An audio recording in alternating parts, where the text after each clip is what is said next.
So welcome back to Morning Shot. Unfortunately, Ramon's not here today. He bought himself an AK-47 and now fancies himself a Red Beret counter-revolutionary. He'll be back next week, so fear not. Actually, that brings us on to today's video.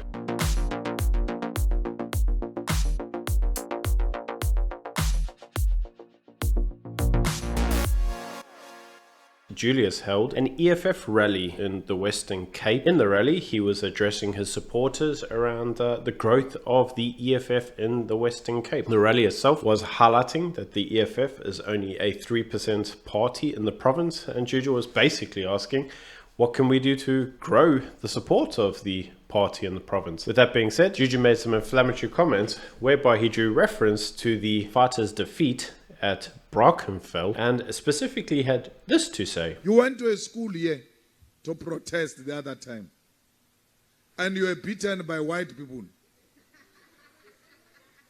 And there is a white man who's visible on camera. If I were to ask you, what have you done in terms of follow-up after being beaten by that white guy?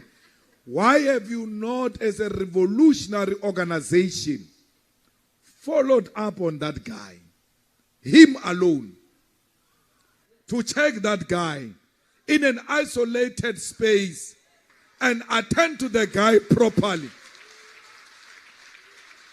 What type of revolutionaries get beaten and they don't have a follow-up? And then they pride themselves of being beaten. And they repeat videos of themselves being beaten. And we must vote for them because they were beaten by a white man that they've never followed up on the same white man that has beaten them up. Tell that white man to try me. I'll come many times here in Western Cape appearing a court case because no white man is going to beat me up and call myself a revolutionary the following day. Why did Mandela take up a gun? He was the first soldier of Mkhonto Wesizwe. Why did he take up a gun? Was he taking a gun to distribute roses? He took up a gun because the revolution had reached a point where there is no longer an alternative but to kill. So this clip itself has had some rather strong objections by AfriForum, and Ronaldo did a video on it for noticeable reason. Obviously, Juju's calling basically, I suppose, for the slaughter of white people. You may remember that he famously said on camera that we're not calling for the slaughter of white people, at least for now. We are not calling for the slaughtering of white people, at least for now. Now, the way a sentence is structured, you say, we are not calling for the slaughter of white people, at least for now. That means at some future date, we may call for the slaughter of white people.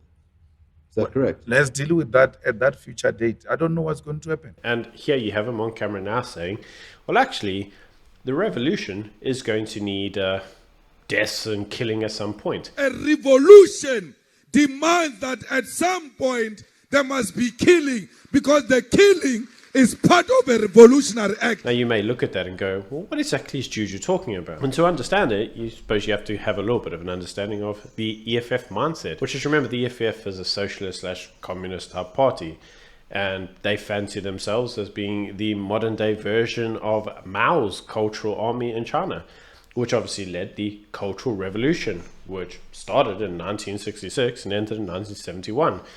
During which, obviously, the communists tried to preserve their status in the society and went about purging all capitalists and anybody who was deemed to be a counter-revolutionary to the Chinese society. You've got to look at that and go, what prompted that? Well, massive unemployment, massive wealth inequality, people going hungry, cultural differences, political differences, pretty much like you see in South Africa today. So what Juju is effectively saying is, at some point in time, if the revolution wants to kick off in Chinese style, it needs to start going around killing people. What is going to be the bad guy in this society? So in Juju's head, it's white people. And so he actually says, well, look at the white people. You went to Brackenfell, one white guy beat you up, and you did nothing about it. You didn't corner the guy when you had your greater numbers, and you didn't beat him up and go back there. And he said, I will never be called a revolutionary if I'm beaten by a white guy. I can't get beaten by a white guy today, and tomorrow morning I'm going to call myself a revolutionary. And this in itself starts to become the important factor, because what we see Malema saying is kind of comments that we see now in the Western society, and that is the comment of whiteness. The idea behind whiteness obviously being hard work pays off, delayed gratification, Protestant ideals, family values, that my hard work should be my own to keep. Capitalist ideas, moral ideas, with things that we have typically taken as, let's call them Western ideals. But the communist doesn't like those ideas, and he calls those ideas whiteness, because you can't just say, well, it's anti-capitalist and it's anti-family. Like, most people will see against that, and they'll see through that and go, well, we kind of like that idea. So what they do is they phrase it in the shape of whiteness, and Malema says that the entire fight of the EFF is against whiteness and is for black consciousness. This is a war between white supremacy and black consciousness. And in effect, he's basically equating black consciousness to socialism or communism. So you have to look at this and go, well, what does this actually mean for South Africa as a whole? What it actually means is that the EFF have zero support. A number of elections occurred in the last couple of weeks, and the EFF got about as much votes as I have fingers on my hands. Nobody's voting for these guys because they feel that they're too extreme in their ideology. So what does that mean? Well, it means that if the EFF are going to have their cultural revolution, their Mao type takeover, at some point in time, they're going to have to start killing people and actually getting quite violent. And that's what Malema says. He says, well, you can't be a revolutionary and not expect to kill. Revolutionaries kill, and don't be scared to kill.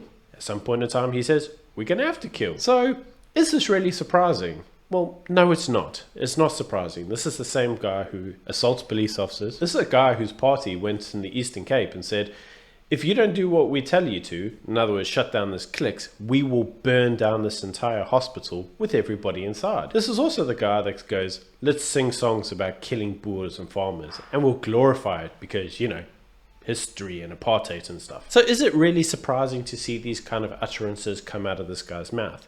Well, no, it's not. But I suppose what is surprising is that the mainstream media haven't picked up on this and run with the article.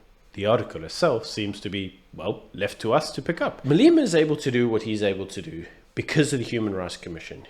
You may recall that a number of years ago, the Human Rights Commission were asked around some of the utterances that he said, and the Human Rights Commission very famously ruled that words that come out of a black person's mouth about white people can be deemed to be a little bit more, should we say, tolerant than words that might come out of a white person's mouth to a black person. And so some hate is allowed whilst others isn't. And the justification given by the Human Rights Commission for this was, well, historical context. And if you actually look at that, the Human Rights Commission said, well, you kind of have to give these guys a degree of leeway. You need to allow them to be a bit racist and a bit horrible and a bit hateful because, history. That's emboldened Malema over time.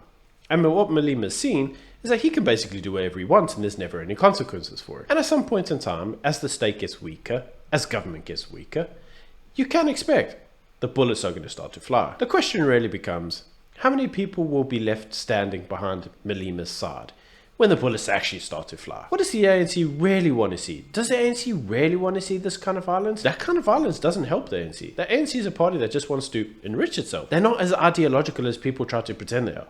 They're just a money-stealing, scheming party. That's all they are. They take a lot of their orders from globalists because it's much easier to take your orders from globalists and not think about my job than actually have to do something. So you have to kind of look at that and go, at what point in time does South Africa sit down and say, enough's enough? And by South Africa, I mean the police force, the prosecution authorities, and civil society as a whole. And it's with that in mind that AfriForum has launched what they call the Stop Malema initiative, which is basically a giant website and a campaign to have Malema held accountable for what he's effectively calling for, the slaughter of white people. Because really, it's not really about white people.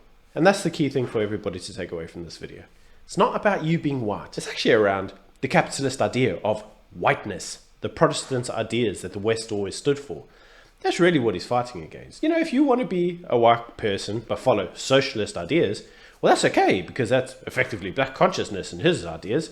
And that's why the EFF is so keen to support their former masters, the Cubans, the Russians. So yes, be offended that Malema is talking about violence and killing. You should be. He's the third largest political party in the country. But don't think it's really about your race. It's not really because you're an Afrikaner or you're English or you're white. It's around Western ideals versus socialism. And once you understand that, and you understand it's an ideological issue, you can begin to tackle it and you can begin to talk about it logically. Socialism in this country, and in any country, isn't as popular as the socialists try to pretend it is. Most people don't want to be subjects to their country.